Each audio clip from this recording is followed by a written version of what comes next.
E agora, para continuar, eu gostaria de chamar aqui a Yasmin Aires. Por favor, uma salva de palmas.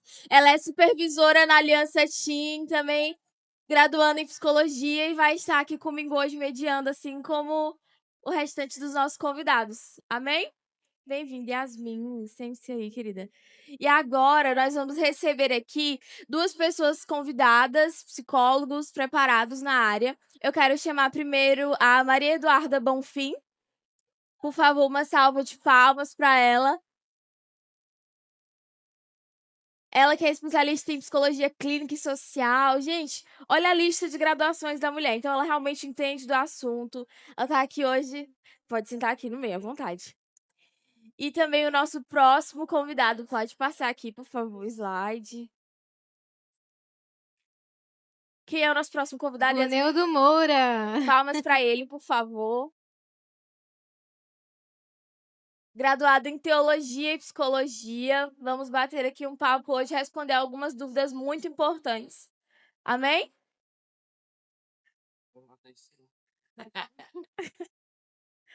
Boa noite, pessoal. Gostaria de agradecer primeiramente pela atenção, pela presença de cada um de vocês e pela presença de Jesus, né, que guia todas Amém. essas coisas.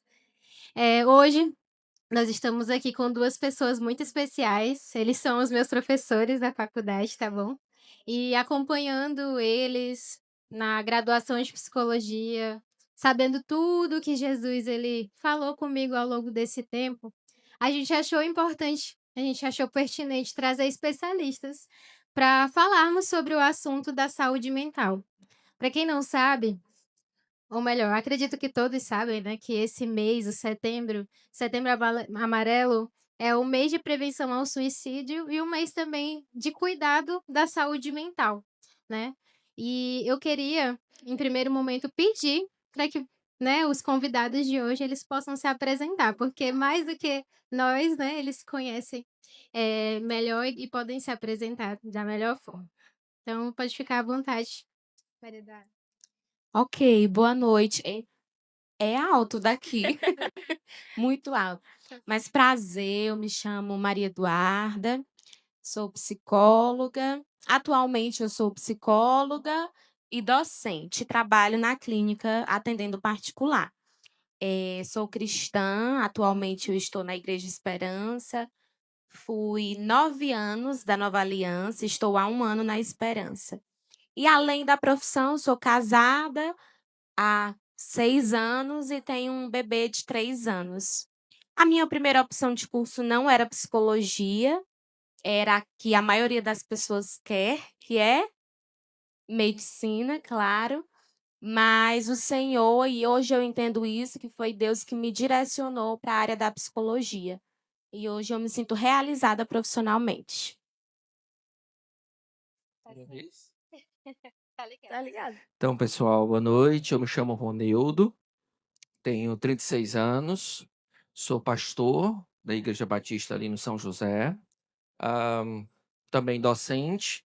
Eu lecionei por um bom tempo na área da medicina, ali em Açailândia, na FAMEAC, trabalhando na parte da saúde mental. Atualmente estou lecionando na FACIMP. Eu atendo ali na Globo Aviação também, fazendo avaliação e acompanhamento dos pilotos de avião, de aviação agrícola. Atendo na clínica Tríade também, presto serviço lá alguns dias. Faço alguns outros atendimentos, tô tentando lembrar Muitas as coisas, muitas coisas. coisas. Aí sou casado, ó. Era para ter começado era com isso, né? Minha esposa, infelizmente, não pôde estar aqui. Eu tenho 3 filhos, por isso que eu trabalho muito também, né? E eu acho que é isso. Qualquer coisinha que eu for lembrando, eu vou Eu falando. acho que todo psicólogo trabalha muito, né? A Maria Eduarda mesmo tem uns 500 empregos, pelo que eu sei. Bom, a gente vai começar aqui fazendo algumas perguntas que nós já preparamos para os nossos especialistas, mas vai ter um momento aqui de interação, onde a gente vai colocar um QR Code aqui no telão e aí você vai conseguir fazer a sua pergunta. Então, eu gostaria que você já preparasse aí a sua pergunta para quando o QR Code aparecer aqui na tela. Mas, para a primeira pergunta, eu vou deixar a Milene aqui. Ok. Gente, é uma lista de perguntas muito interessante, que a equipe que a Yasmin preparou, né? reuniu. E a primeira delas, para dar início ali, o pontapé do nosso bate-papo é: como nós podemos diferenciar um problema espiritual de um problema psicológico? Quem quer? Vamos. Bom, vamos lá. Então, é uma pergunta bem interessante. Estava conversando agora um pouco sobre isso. A gente não anula a espiritualidade dentro do processo terapêutico. Uma das especializações que tenho é em psicologia e espiritualidade, tá? Só que quando a gente fala de espiritualidade dentro do processo terapêutico, a gente não está falando de religião, são coisas distintas. Primeira coisa, a gente tem que fazer essa distinção. Religião trata de um grupo, de uma instituição, com regras, normas, tá? Que cada religião vai ter suas regras, suas normas, seus limites, enfim, aquilo que eles têm como regra de prática, de crença e fé.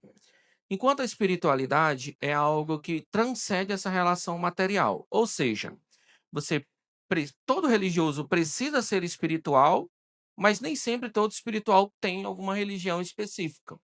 Tá? Então a gente entende, segundo a OMS, que todo indivíduo ele é um ser biopsíquico sócio-espiritual, todo ser humano, ele tem esse contato que transcende essa relação material, essas estruturas físicas que tem aqui na sociedade, e que ele é um ser espiritual. Então, obviamente, para a gente começar primeiro fazendo essa distinção, fazendo essa colocação, essa pontuação.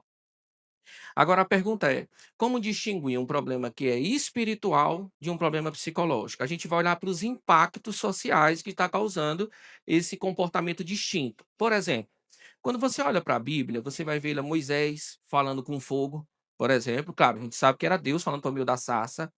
Nós vemos vários episódios assim, tá? De um cristão, daqueles que servem a Deus, falando com coisas que, por exemplo, não tem esse local de fala, né? Esse ambiente de fala, é só apenas uma matéria. Então a gente percebe isso acontecendo em todas as escrituras. Mas quais os impactos que isso ocorre? O fato de você estar aqui no culto hoje, você escutou uma voz falando com você. Isso não vai definir que você é esquizofrênico ou algo nesse sentido. Isso é uma questão específica dentro do seu ambiente, que você está ouvindo Deus falar, você sente o Espírito Santo tocando em você sente algumas coisas acontecendo no seu corpo. Agora, quais os impactos que isso vão ocasionar posteriormente? É isso que a gente tem que avaliar. Então, há quanto tempo você escuta vozes, se isso está afetando a sua relação interpessoal com os outros, se sua família está sendo impactada, se no seu trabalho, na sua escola, no seu ambiente, até que ponto essa sua relação está atrapalhando. Até porque, pelo que eu conheço, servir a Deus é ter, sim, os ouvidos abertos para ouvir Ele, ser tocado por Ele, mas isso não vai atrapalhar a minha convivência social com a minha família, com os ambientes onde eu vou estar inserido. Do contrário, eu aprendo que no evangelho eu aprendo a ser sociável, aprendo a construir relações saudáveis, e quando isso vai impactando de maneira significativa, aí a gente faz uma distinção entre um ponto e outro, tá? Normalmente, quando o problema é mais espiritual, vamos dizer assim, desculpa, mais um transtorno, vamos dizer assim, aí não entra esses aspectos espirituais nesse sentido, porque você às vezes está sendo afetado e também afetando a sua relação, seu trabalho, seu ambiente, toda essa estrutura está sendo afetada pelo seu comportamento e você ora, jejua, busca, fala com o seu líder, fala com o seu pastor, faz de tudo e isso muitas vezes não consegue mudar essa realidade. Então a gente vai olhando para os impactos sociais que são causados e aí a gente vai entender se é espiritual ou se é biológico, fisiológico, etc. Tá? Então desculpa aí ter me estendido um pouco. Vou só complementar um pouquinho a respeito da minha perspectiva mesmo sobre isso, né. Eu acredito que ambas as áreas, elas têm características muito específicas, né. Então, quando o indivíduo ele está em uma crise espiritual, existem alguns comportamentos, que é o esfriamento espiritual, a gente não quer ler mais a Bíblia, aí vem alguns questionamentos do porquê que Deus não fala mais comigo, por que que eu estou passando por isso. Quando a gente fala de uma dificuldade emocional, psicológica, aí nós precisamos nos atentar a comportamentos e período de duração. Fica algo mais manifestado no corpo, psicossomatizado que a gente chama. Quando a gente fala do emocional, do psicológico, aí entra, no caso do transtorno de ansiedade, o coração acelerado, sudorese, que é o excesso de suor, sensação de sufocamento, estado depressivo, isolamento, choro constante, ou seja, são características comportamentais que você se questiona o porquê de estar vivenciando aquilo e não tem nenhuma resposta. Então fica psicossomatizado, que às vezes o que é espiritual não tem essa característica, fica mais no mental, de questionamentos, falta de oração, falta de leitura de Bíblia. E aí, inclusive, quando a gente fala do lado psicológico, quando se agrava, aí há uma interferência no espiritual. Por exemplo, nem sempre a minha vontade de não ler a Bíblia é porque eu estou fraco espiritualmente. Talvez é uma vitamina D baixa, é o início de um transtorno depressivo, é alguém que tem problema com dislexia, TDAH e não foi diagnosticado, não deram atenção a isso. Ou seja, as áreas elas têm características muito específicas, porém a psicológica ela é mais psicossomatizada, ela se manifesta mais no corpo, a gente sente muito forte. Entendi. Eu não sei você, mas se eu fosse você, eu estaria anotando agora todas essas dicas aí para você se avaliar. Inclusive, falando sobre essa questão de não ter um diagnóstico, vocês podem falar um pouco sobre qual o perigo de se autodiagnosticar? Eu achei muito interessante porque a pastora Carol, ela falou que ela fez um teste, né, da Capricho e isso ajudou ela. Posteriormente, esse teste acabou dando certo, né, com Capricho aquilo que salvando ela vidas, né, quem diria, realmente. mas hoje a gente vê, um boom, né, nas redes sociais de muitos testes aí que te autodiagnosticam, teste de comportamento, é teste para tudo um quanto, né. E eu queria saber a opinião de vocês a respeito disso, os perigos disso e se vocês já tiveram pacientes que chegaram para vocês com uma demanda semelhante a essa. Esses dias eu vi um meme que dizia assim: realmente a minha avó tinha razão, o problema é mesmo o celular. E aí a gente se deixa levar muito pelos conteúdos digitais, né? Nós vivemos em um mundo muito tecnológico, cheio de IA, inteligência artificiais. E aí qualquer coisinha a gente coloca lá a informação, a pergunta e recebe o diagnóstico e a resposta na hora. Mas só para que vocês compreendam, o processo de diagnóstico dentro da psicologia, ele é extremamente complexo. Então, para que eu forneça um laudo de TDAH, por exemplo, que é o mais comum agora para um indivíduo, ele passa por uma anamnese. Essa anamnese ela dura mais ou menos, algumas literaturas afirmam que ela tem duração de 4 a 5 sessões. Depois eu aplico alguns instrumentais e testes psicológicos. Aí eu vou avaliar o resultado desses testes. Não é só um, eu preciso aplicar no mínimo 2. E aí depois eu converso com a família se for criança. Às vezes eu encaminho para um psiquiatra, ele retorna com o relatório, o laudo do psiquiatra, e diante de toda essa avaliação, aí eu fecho ou não um diagnóstico. Não é apenas um processo extremamente rápido que acontece em uma consulta. Infelizmente, acontece hoje em dia com alguns psiquiatras. Então, quando eu me autodiagnostico, como é que é a palavra? Autodiagnostico? Não, não existe. Quando eu vou atrás de um diagnóstico por conta própria, através dos meios sociais, a tendência é que você justifique todos os seus padrões de comportamento através de um diagnóstico errado. Às vezes, você não tem uma habilidade de comunicação e interação social desenvolvida, porque você foi criado trancada, né? Não interagia muito na escola, sua mãe não deixava você sair. E aí, por conta disso, você pensa: não me comunico bem, não interajo bem, tenho autismo. Sou autista, preciso de suporte, tenho que fazer prova diferenciada. Então, o indivíduo ele tende a justificar todos os padrões de comportamento por meio de um diagnóstico errado. E na clínica, isso é extremamente comum. Então, hoje em dia, a gente não recebe pacientes no sentido de: Eduarda, estou enfrentando uma dificuldade tal. Não, eles chegam e dizem assim: Eduarda, eu tenho TDAH, eu tenho TAG, eu tenho síndrome do pânico e eu vim atrás de ajuda. Aí quando a gente vai questionar, mas o porquê que você tem? Onde que você descobriu? Não, eu vi uns vídeos, conversei com alguém, fui em uma palestra, e Perguntei aí pro ChatGPT. isso, no chat, no Gemini, e aí fica algo extremamente distorcido. Então é até uma irresponsabilidade social da nossa parte, divulgarmos informações erradas e darmos bem mais credibilidade aos meios tecnológicos do que a um profissional. E aí existe um pensamento, uma outra crítica que é relacionada ao financeiro. Se nós formos pensar, é bem mais barato e mais acessível um diagnóstico errado pela rede social do que pagar várias sessões de psicoterapia para um diagnóstico certo.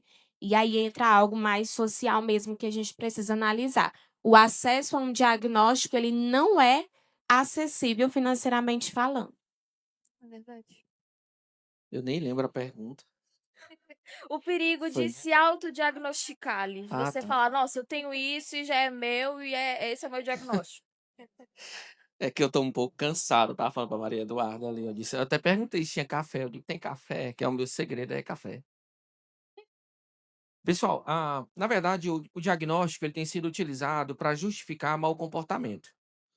Tanto das crianças, como a partir dos pais também que não aprenderam, ou não sabem, ou não querem dar limite nos seus filhos. Então é mais fácil justificar um mau comportamento por causa de um transtorno do que ter o trabalho de ser um bom pai.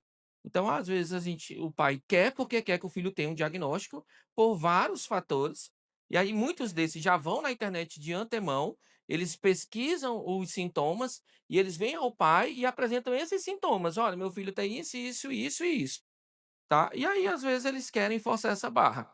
Então, às vezes, é só mau comportamento, pessoas que têm comportamentos inadequados, pessoas que realmente não aprenderam a ter limite em casa, não sabem que são regras e acabam, obviamente, tendo um comportamento que não seria aceito. Por exemplo, a criança, vou dar um exemplo. Uma criança ela pode até ter TOD, que é transtorno opositor desafiador.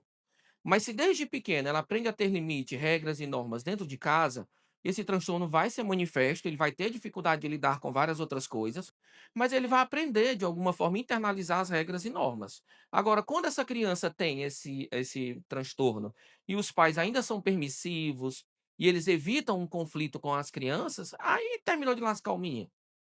Aí, às vezes, a gente vai vendo crianças que vai crescendo de maneira disfuncional, depois evolui para um TC, que é um transtorno de conduta, e acaba cometendo crimes e outras coisas nesse sentido, simplesmente porque não teve limite, regra. Então, às vezes, a questão de se autodiagnosticar é para justificar o fracasso em casa, em outras palavras. Em alguns casos, claro, né? Estou falando quando acontece isso aí. Que Meu forte, Deus, né, gente? misericórdia. É uma dura realidade, realmente. Eu vi uma frase, né, falando que diagnóstico ele não é destino. Às vezes a gente usa de um diagnóstico e às vezes até de um autodiagnóstico, né, tipo assim, eu vi vários sintomas na internet que as pessoas falam que, quem tem transtorno de ansiedade tem, eu tenho também, né.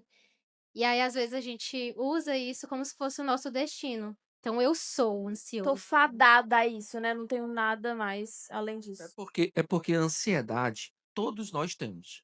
Isso é intrínseco de todo ser humano. A gente busca ajuda psicológica quando isso de alguma forma está mais avançado, de maneira mais grave, acentuada, e a gente está tendo crises como taquicardia, essas coisas. Mas todo mundo aqui, ó, quando vai fazer uma prova, que fica esperando o resultado com aquele frio na barriga, todo mundo tem esses fatores. Isso é necessário para a preservação da vida do ser humano. E a ansiedade é socialmente aceito. A pessoa é abusada sexualmente, a pessoa tem vários problemas, mas quando vai buscar ajuda psicológica, quando a gente pergunta assim: "Como é que eu posso te ajudar?", "Eu sou ansioso". Aí você vai trabalhando, trabalhando, não tem nada a ver. A ansiedade é só um sintoma de algo que está acontecendo já há muito tempo. Eu citei agora há pouco sobre o autodiagnóstico, tinha uma criança que eu atendi há muito tempo lá em Cidelândia, eu trabalhei em saúde mental lá há um bom tempo, e aí ele chegou com um diagnóstico de TEA, e eu fui fazendo um acompanhamento e depois eu disse para a família, eu disse: "Seu filho não tem TEA, que é autismo". E a mãe disse: "Então qual é o problema?" Eu disse: "O problema é vocês. Vocês são o problema". Entende? Realmente complicado. Não, eu tô falando assim que parece que eu sou ignorante, né. Na verdade não, gente, é só modo de falar, quem me conhece sabe que não é por aí.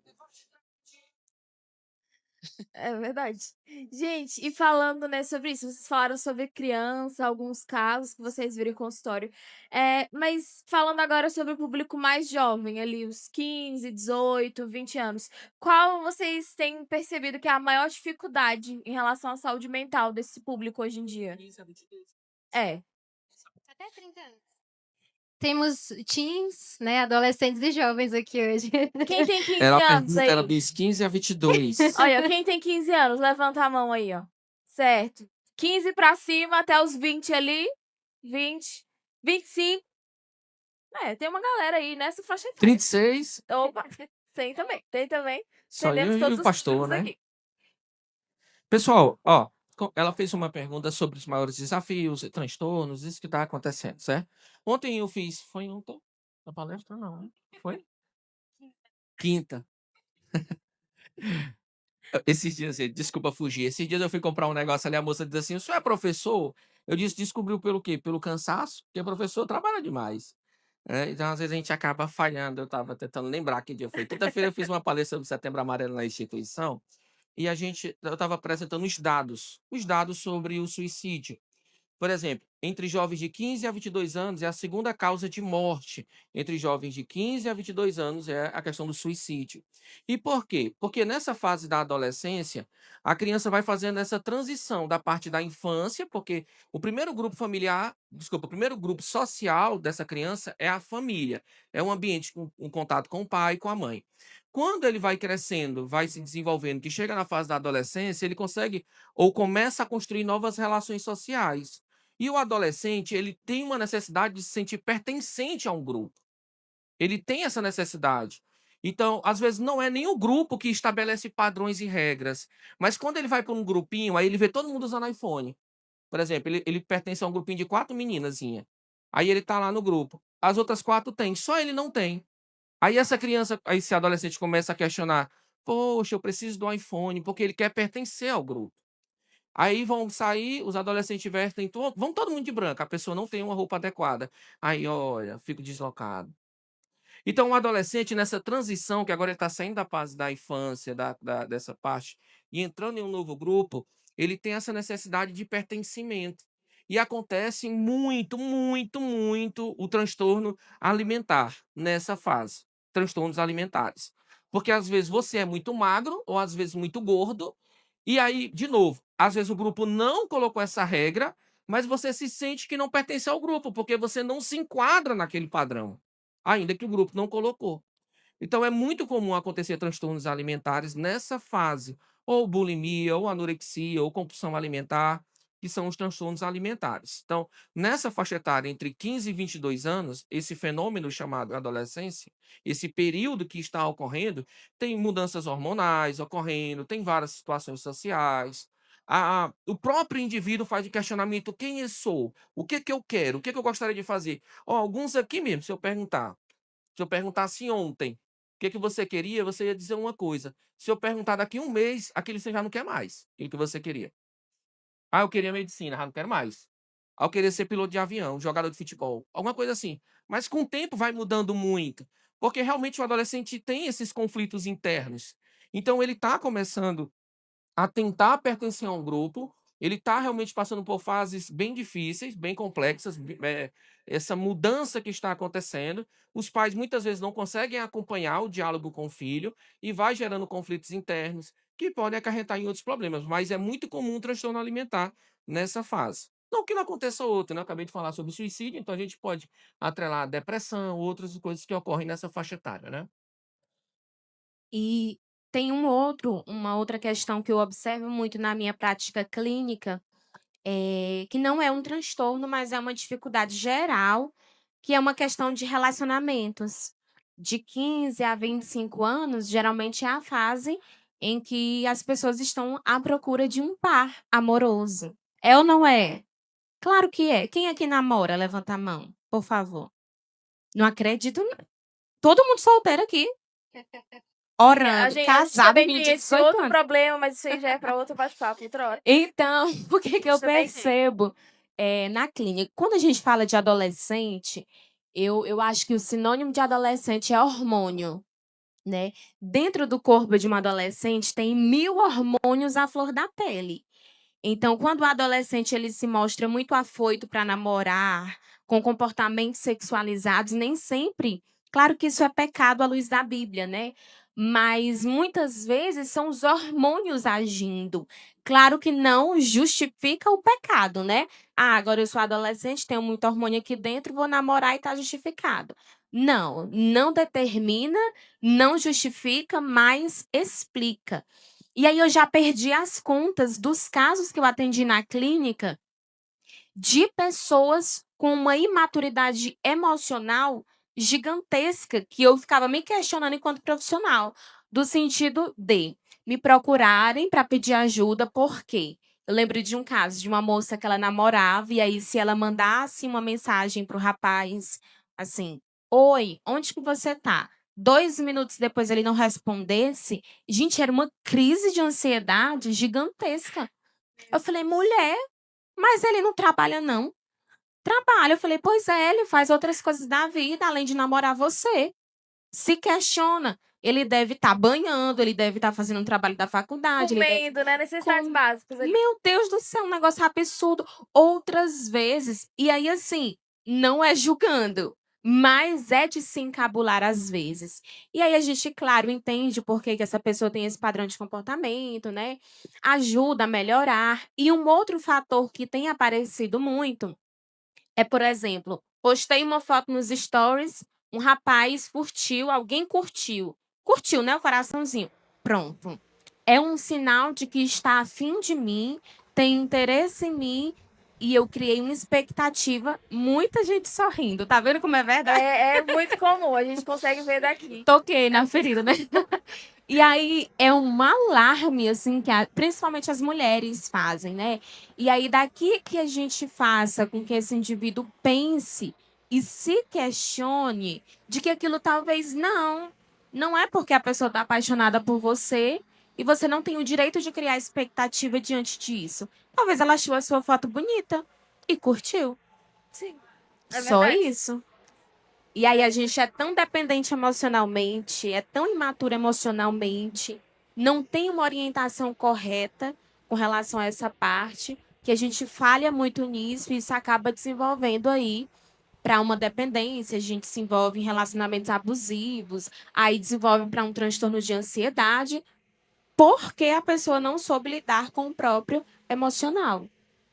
Misericórdia. E acho que, para resumir, o ponto dele seria sobre identidade, o seu seria sobre relacionamento. E são princípios que nós também trabalhamos na igreja. Então, acho que envolve não somente o psicossocial, como também a relação do indivíduo desde a casa dele, a como ele interpreta uma amizade, uma curtida no Instagram. Então, vamos nos questionar, né? Como você tem se sentido quando alguém curte o seu story? A próxima pergunta, Yasmin. Eu tenho 2 perguntas. A gente falou aqui sobre a questão dessa maturidade emocional, e eu queria, né, que vocês dessem dicas. Eu sei que parte disso é muita terapia, né? Você chegar a esse lugar de maturidade emocional, estar bem com as suas emoções, entender a importância de todas elas, mas quando eu não tenho acesso à terapia, como que eu posso trilhar esse caminho, né? E a minha segunda pergunta, a gente recapitula depois, é sobre a questão dos pais. A gente sabe hoje que o mundo mudou muito. E eu vejo muito isso, né? Assim, conversando com as pessoas, com as minhas lideradas, que às vezes as pessoas têm uma família que não é estável, não é estruturada, e isso afeta muito as questões emocionais. A Dani falou, né, no testemunho dela, de que os pais dela não receberam bem, e às vezes você identifica certas coisas emocionais, certas dificuldades, crises, você vê que isso está afetando, né, seu relacionamento das pessoas na igreja, na faculdade, você não está com um bom rendimento escolar, no trabalho, né, você vai percebendo que está em crise, e às vezes é difícil você comunicar para o pai quando você depende dele, porque sabe que ele não entende muito, né? Então, assim, tem essas duas perguntas que eu gostaria que a gente desenvolvesse aqui agora. O Ronildo falou no início que o núcleo familiar é o primeiro núcleo social do indivíduo. É lá onde a gente aprende a se relacionar, Lá é onde a gente aprende o que que é amor, como que a gente manifesta esse amor para as outras pessoas. Mas nem sempre esse núcleo familiar ele é funcional. Muitas vezes ele é a causa do nosso adoecimento. Infelizmente, isso resume a maior parte da população hoje em dia, né? Então, qual que seria a minha dica? Você buscar referências fora de casa que respaldem o seu comportamento. E quando a Yasmin fez essa pergunta, eu lembrei muito da minha história, né? Que na minha família, minha mãe é maravilhosa, mas, resumindo, não tinha como eu me apegar aos exemplos de casa. E aí, por muitas vezes, eu me encontrava bem perdida, sendo sincera, né? Fui criada na igreja, enfim, mas olhava para um lado, olhava para o outro e não me identificava. E aí eu fui buscando referências e eu tinha isso muito claro na minha mente. Se eu me deixar levar por aquilo que eu vivencio dentro do meu lar, eu vou ser causa perdida. E aí eu lembro que eu entrei para a faculdade, fiz cursinho, e dentro da faculdade eu encontrei uma professora. Eu lembro que um dia eu dei uma crise muito forte de choro por algumas coisas que estavam acontecendo. Essa professora, ela não é cristã, no tempo, era uma pessoa que estava passando por um divórcio, por algumas dificuldades, mas foi alguém que me acolheu, foram duas, na verdade. Me chamaram, conversaram, me deram algumas alternativas diante da psicologia, me nortearam em algumas coisas. E aí, uma delas foi a minha primeira coordenadora de curso, a Kíria, e a outra foi a Michele. E aí eu lembro que naquele dia eu falei, pronto, achei as pessoas, né? Vou eliminar aquilo que é de ruim, aquilo que for bom, eu vou seguir. E assim eu fiz. Então, quando eu alterava o nível da minha vida, formei. E agora, em quem eu vou pegar como referência? Em quem que eu vou me respaldar? Aí eu ia atrás de uma outra pessoa. E eu acredito que assim é a nossa vida, né? Nem sempre o amor, o cuidado vem de onde a gente espera. A gente espera da família, do núcleo principal, mas muitas vezes não vem de lá. Mas eu acredito que Deus ele coloca as pessoas certas na nossa vida, no nosso caminho, assim como as mesas certas em que a gente senta, né? Então, se você se encontra nesse meio aí de se perguntar, e agora meu pai não presta, minha mãe também não presta, e agora não tenho mãe, não tenho pai, o que eu faço? Olha a igreja, olha o quanto de gente que tem aqui. Aí a gente entra com os líderes, com os pastores, com as figuras de referência dentro do âmbito religioso, assim como figuras de referência na sua escola, na sua faculdade, nos outros locais que você frequenta. Aí é muito de uma maturidade cognitiva de saber filtrar. Eu tinha essa professora como referência, mas eu não pegava ao pé da letra tudo e absolutamente tudo que ela mandava eu fazer. Até porque eu era cristã e seguia as escrituras, né? E ela não. Então a gente precisa ter essa maturidade de filtrar o que uma pessoa passa pra gente ou não. Acho que ficou bem claro, quando a gente tem algum lar disfuncional, no nosso lar a gente não tem bom contato, enfim, várias coisas ocorrem. A gente vê muitas pessoas que passam por isso, tiveram vários traumas, situações difíceis que tiveram que passar e ser enfrentadas dentro do lar. Mas, normalmente, pessoas que se encontram nessa situação, a gente tenta verificar o grupo de apoio que a gente pode inserir essa pessoa. Por exemplo, a Eduarda falou um pouco sobre a questão da igreja, né? E a igreja é essa rede de apoio. Os líderes, os pastores, os colegas, os amigos, que podem auxiliar e ajudar no processo. Além disso, tem outros grupos de apoio que ficam próximo de você, que de alguma forma você precisa avaliar para que possa te ajudar nesse processo. Eu sei, nem todo mundo tem a família que gostaria. Muitas vezes alguns tiveram que passar situações dolorosas. Mas se de alguma forma você está escutando isso hoje, você está vivo. E se você veio para cá, de alguma forma essa informação chegou até você. Alguém falou para você. Alguém se importou com você. Alguém olhou para você. Alguém falou com você. E se isso está acontecendo, é nessas pessoas que, de alguma forma, a gente pode se aproximar. Vocês estão falando com alguém que também não teve um lar tão funcional. Tive vários problemas familiares com meu pai, minha mãe, né? E principalmente entre eles, muita confusão, muita briga. Eu fui expulso de 4 escolas Era uma nesses criança períodos. tranquila.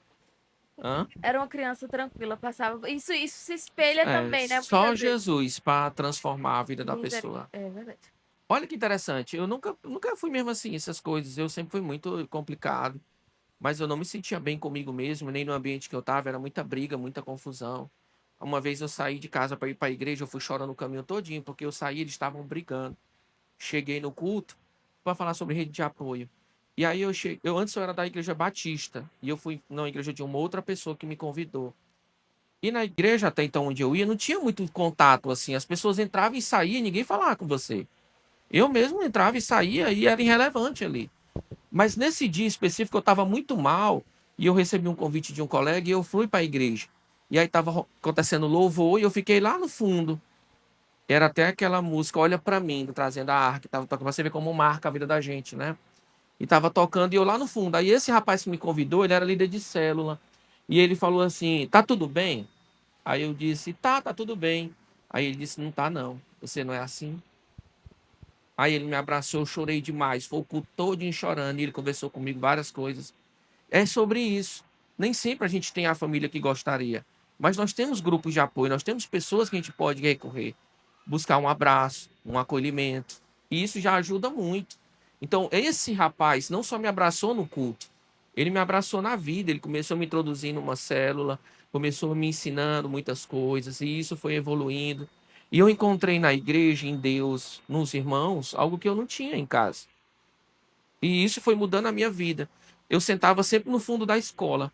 Eu era o pior aluno, porque eu realmente não queria aprender várias coisas. Mas quando eu aceitei Jesus, eu comecei a querer mudar a minha vida. Aí eu comecei a vir para frente. Comecei a estudar, respeitar os professores, fazer as coisas diferentes, pelo menos tentar ser diferente. E aí eu lembro que um dia minha mãe foi assinar o boletim e ela sempre ouvia reclamação minha.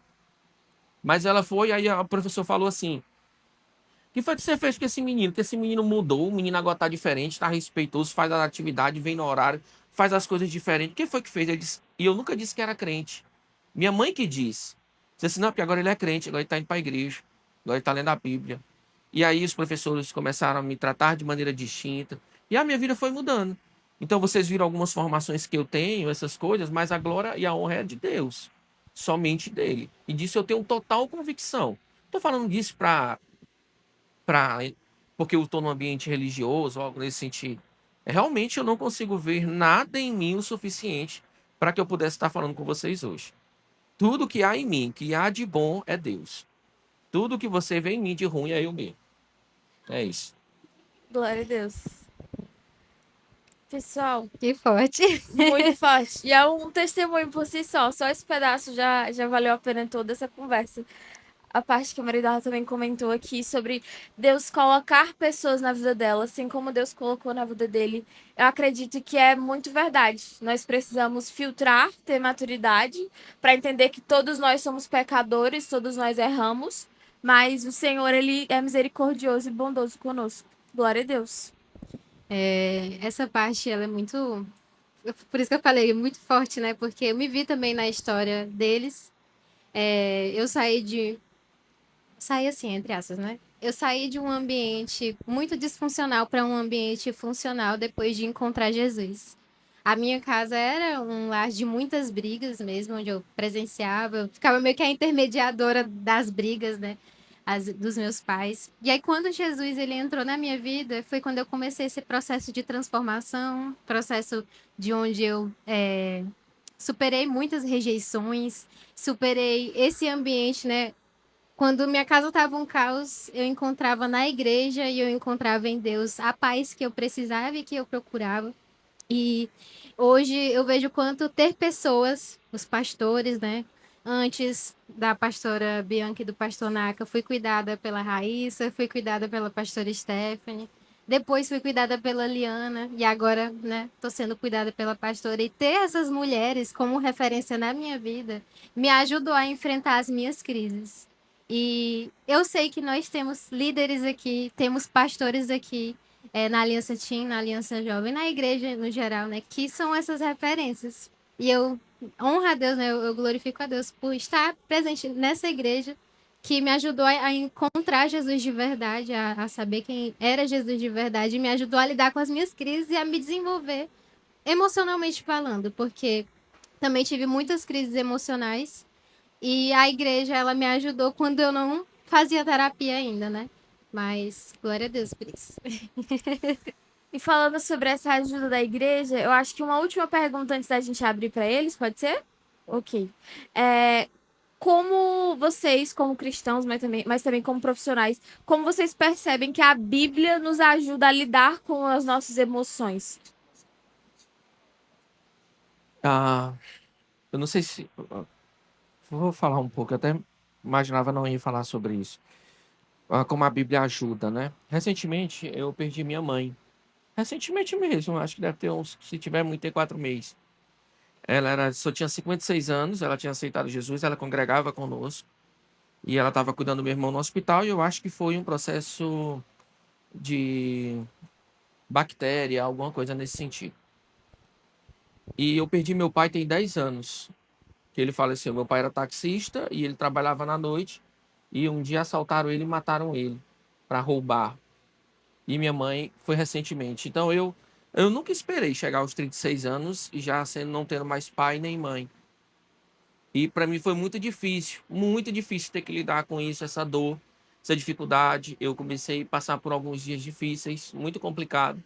Mas eu conversei com os irmãos da igreja, eles sempre tiveram comigo, sempre tiveram mesmo em todo o momento, me ajudando, me auxiliando.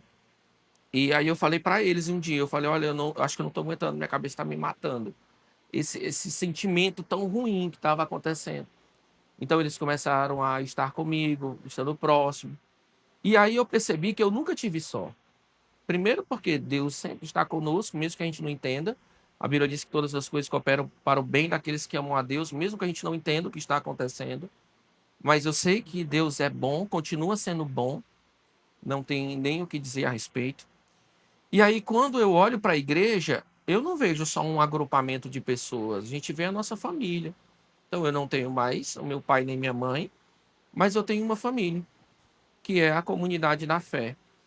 E essa família tem nos apoiado nesse processo. E, obviamente, é isso que a Bíblia aponta, é isso que a Bíblia fala. Nós somos muito mais do que apenas se reunir em um ambiente, um lugar.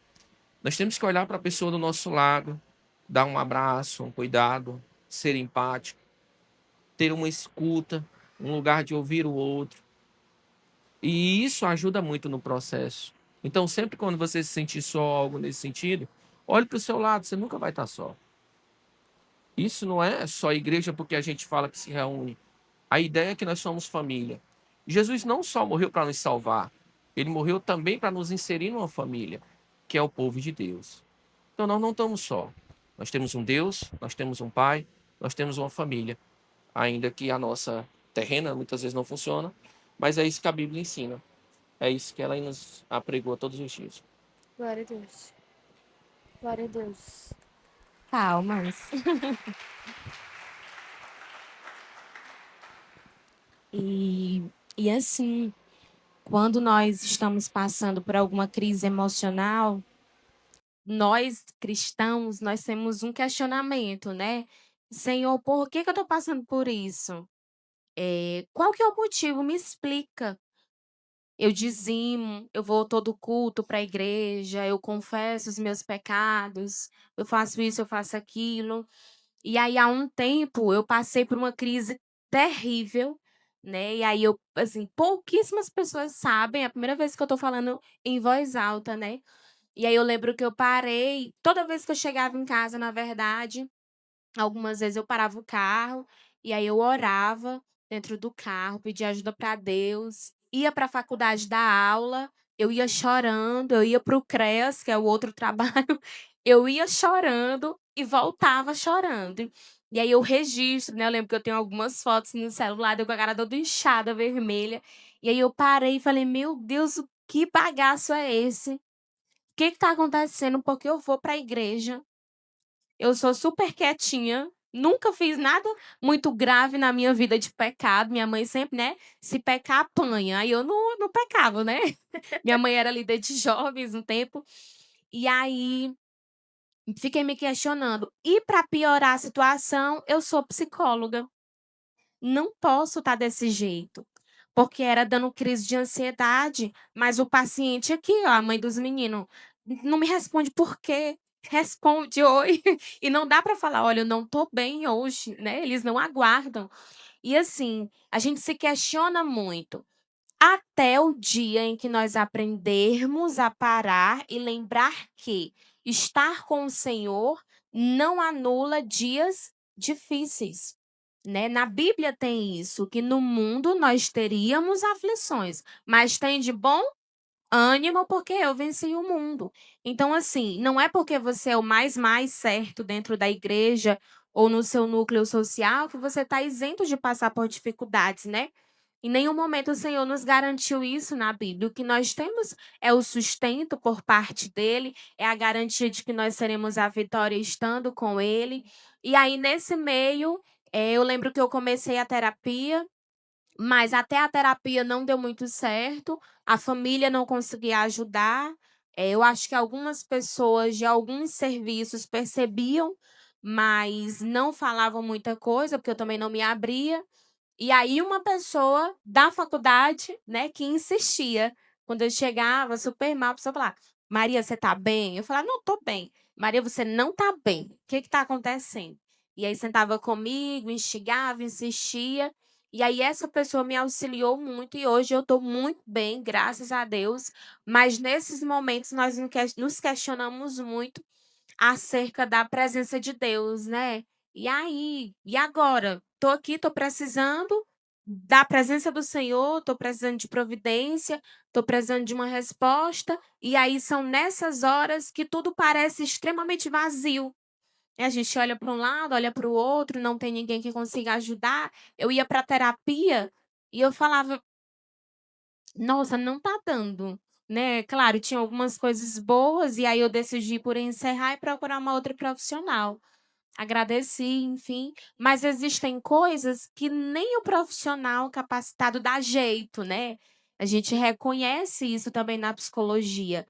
Às vezes é uma questão mais espiritual, uma questão social, nem tudo se resolve dentro de uma clínica da psicologia. O Senhor usa, mas não é o fator que nos determina, né, que resolve todos os nossos problemas e as nossas questões. Então, assim, você não está isento, eu não estou isenta. E aí o dia mais marcante para mim foi quando minha mãe me perguntou assim: "Eduarda, como é que você tá?" Aí eu mandei um áudio assim: "Tô chorando, mas eu tô um paciente chegando já já". Aí eu chorava, aí limpava a lágrima e o paciente subindo, né. E aí eu lembrava que não tinha como eu desmarcar toda a minha agenda, porque o pior de tudo do sofrimento emocional é que a vida acontece enquanto você está sofrendo. Seu emprego não para, seu filho não deixa de existir, a casa continua lá para você arrumar, as pregações aqui da igreja continuam, a sua agenda enquanto profissional tá lá, você precisa atender, né. Beleza, eu me priorizei, me coloquei em primeiro lugar em alguns dias, mas não dava para cancelar toda a minha rotina de trabalho, porque eu não estava bem. E aí nesse dia eu parei e falei: "Caramba, como que é difícil ser adulta". E aí eu lembro que eu fui, atendi e logo depois tinha uma pessoa para me dar um suporte. Então continue, né, eu sei que o sofrimento aí para você deve estar horrível. Quando nós estamos em sofrimento emocional, a nossa limitação cognitiva, ela é gigantesca. Então a gente pensa que a vida se resume àquele momento difícil, que não vai passar, que não vai acabar, mas passa, acaba e melhora. É só nós nos apegarmos às pessoas certas e ao Senhor. Glória a Deus. Salva de palmas, pessoal, só para nós realmente glorificarmos ao Senhor nesse momento. Porque, como ela mesma falou, né? Às vezes tem os profissionais, às vezes você tem uma família, mas muitas das vezes é o Senhor e Ele é suficiente. Amém? Como diz o pastor Nonato, né, tudo passa. Mídia, eu queria que vocês colocassem aqui o QR Code, a gente vai abrir para responder umas 3 perguntas, né, que o nosso horário já está excedendo. São perguntas anônimas? São perguntas anônimas, tá, gente? Você vai apontar o celular para cá. Opa, a gente tá na frente, será? Não, mas tem aqui os telões aqui do lado. Ok, em tempo real, é? A pessoa Será que a gente tá na frente? Vocês conseguem espelhar ali também, por favor?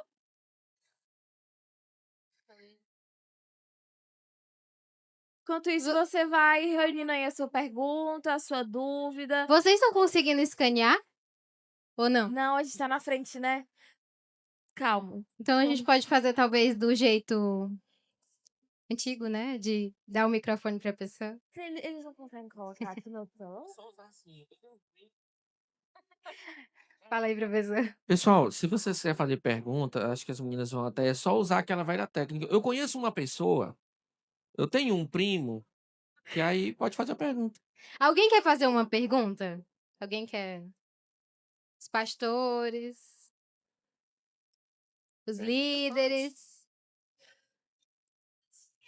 Aproveita. Nenhuma dúvida, gente. Tanto assunto, Gente, eu nenhuma tenho dúvida. certeza que vocês têm perguntas. Eu recebo elas diariamente. Tá todo mundo bem mesmo. Nossa, como vocês estão bem, gente. Que bom, né? Tem uma pessoa ali? Não tô vendo. Ah, vai colocar ali. Ok. Vocês podem apontar o celular, é anônimo. A gente vai responder aqui 3 perguntas. Se quiser soltar uma música enquanto isso, a gente tá permitindo também. Obrigada. Então tá bom. Yes. Yasmin, tu acha que vai dar? Quer reponte? Porque tá fechado ali, ó. Eles colocaram ali, ó. Conseguiram agora? Eles estão espelhando ali, ó. Vamos conseguir no nome de Jesus. Como lidar com toque religioso? Nossa. Primeiro Vou que eu deixar nem pro pastor. sabia de toque religioso. Eu sou bem honesto. Mas acho que toque é toque mesmo, né? Transtorno, quando a gente vai falar mais associado a uma compulsão específica. E só que eu acho que quem tem toque religioso, normalmente deve ter algum outro tipo de toque também. Tá vendo? É por isso que é bom a gente falar com quem sabe. Ela tá, ela tá me explicando aqui. Deve ser tipo ler tantas vezes, né? Mexer a página de um determinado jeito, é? Algo nesse sentido. Mas não deixa de ser um toque. Eu acho que se manifesta na parte religiosa, mas é o toque como qualquer outro. Tem pessoas que têm essa questão mais compulsiva com relação à alimentação, com relação ao cuidado, com relação a gestos, com relação a movimentos. Tem outros que precisam verificar a porta 20 vezes. Não é isso? Ele entra e sai para ter a convicção da segurança. Então, para lidar com o toque, tá? E eu tô falando do religioso porque talvez se manifeste aqui. Mas é medicamento e terapia. E a gente vai trabalhando isso de maneira gradativa, tá? Tentando fazer uma dessensibilização aí nessas partes. Pessoal, uma palavra aqui rapidamente da nossa pastora Carol aqui. Vou ressaltar, porque eu tive toque e o meu toque foi toque geral. Só que como eu estava inserida no ambiente da igreja e muito envolvida, então o que vinha para mim? É a obsessão por confissão, né? Tudo eu achava que era pecado, qualquer pensamento, os pensamentos intrusivos, todos eram voltados para essa área.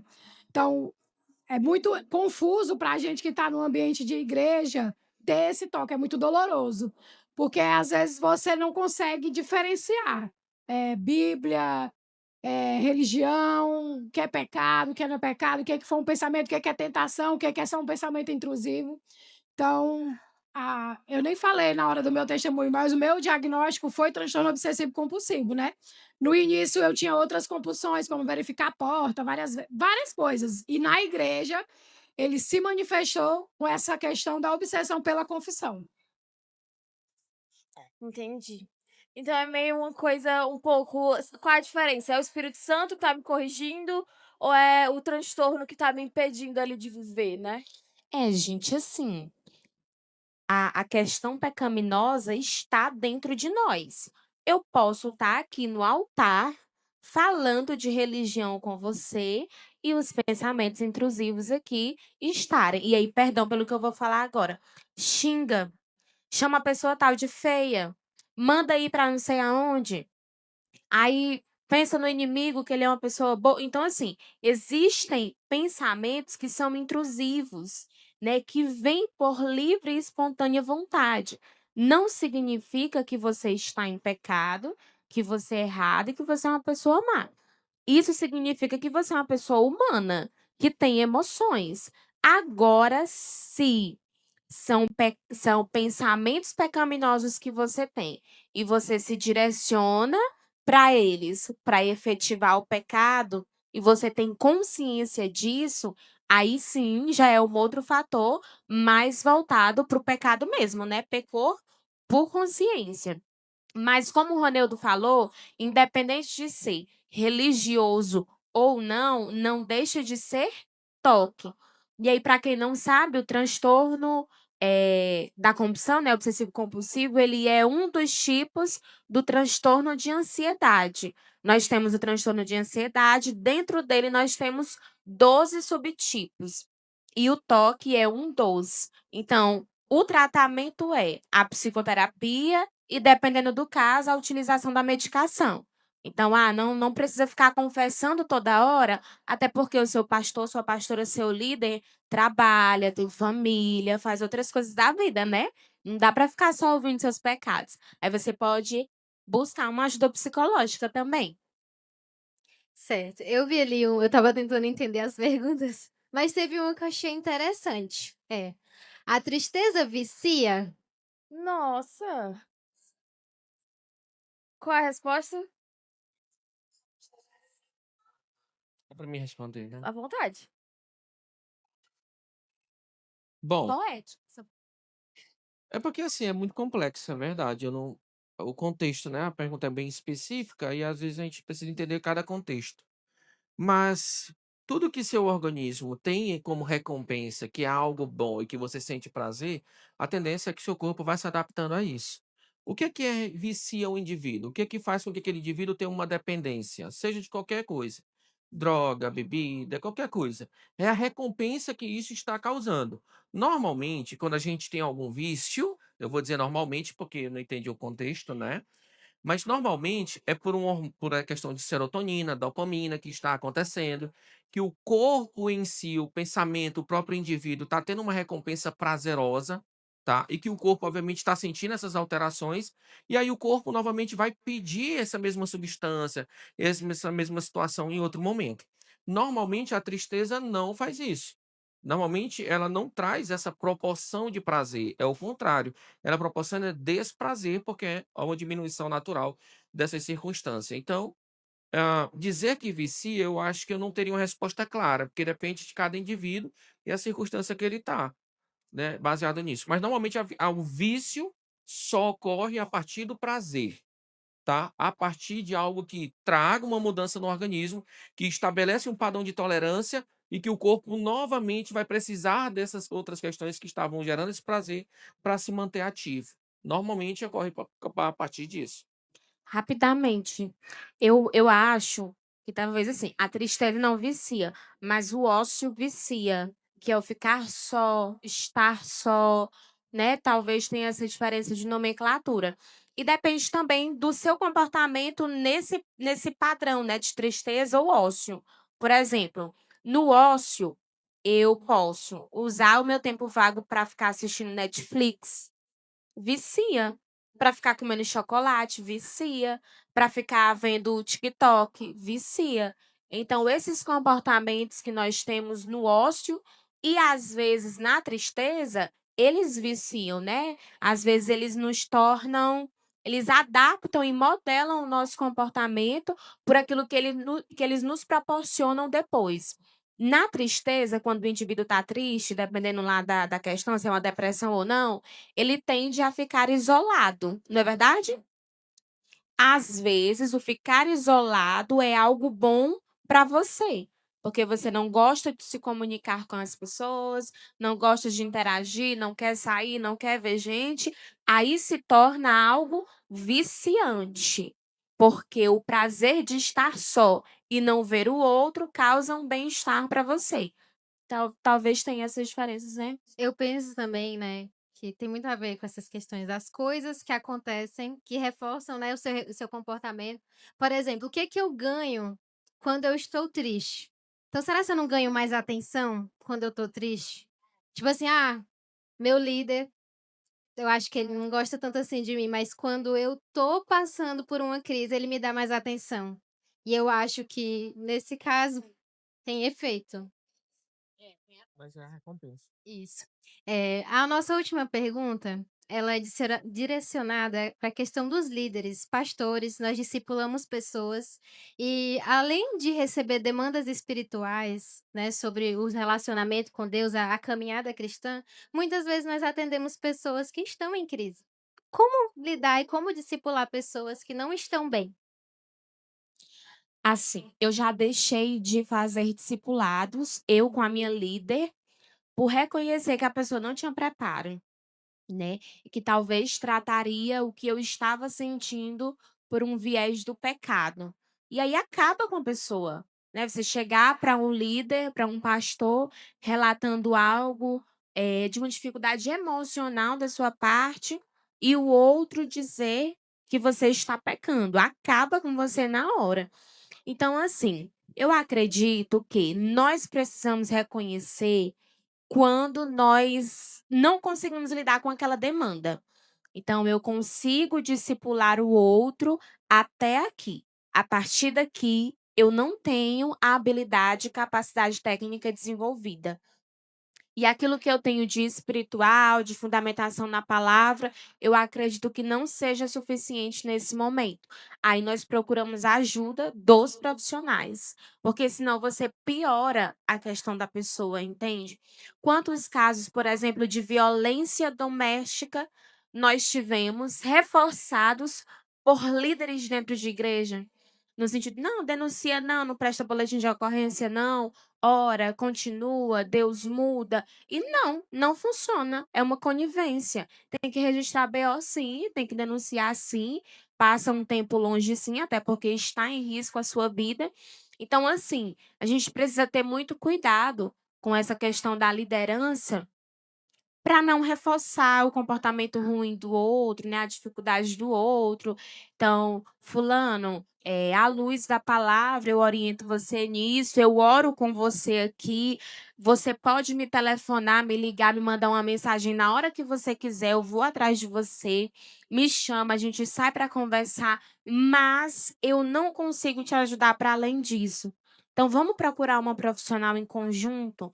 Aí, aqui no meio da igreja, a gente tem muitos psicólogos, muitos psiquiatras, a gente pode indicar, ir até uma consulta junto com a pessoa, mas de uma forma bem informal falando, e às vezes até um pouco grossa, é melhor não se meter onde a gente não sabe como manejar, porque senão fica complicado e comprometedor. Eu concordo com o que ela disse. Acho que é isso. Bom, Certo, nós entender nossos gostaríamos. limites, né? E Realmente. estudar também, assim, eu acho importante, né? Na internet a gente tem muito conteúdo ruim, avulso e fulo, né? Mas a gente também tem muito material bom, livros, artigos, bem fundamentados teoricamente. Algumas pessoas criticam, né? Mas eu acho o máximo quando eu vejo algum pastor, por exemplo, entrando na faculdade de psicologia ou fazendo algum curso livre de aperfeiçoamento que o tema é voltado para o emocional. Então, eu acredito que estudar um pouco sobre essas demandas que existem é fundamental para a gente saber orientar o outro. Amém. Nós gostaríamos de agradecer, então, pela presença de vocês. Muito obrigada por tudo que vocês compartilharam. Vocês somaram muito com a gente nesse dia. E a gente gostaria, né, de bater uma salva de palmas.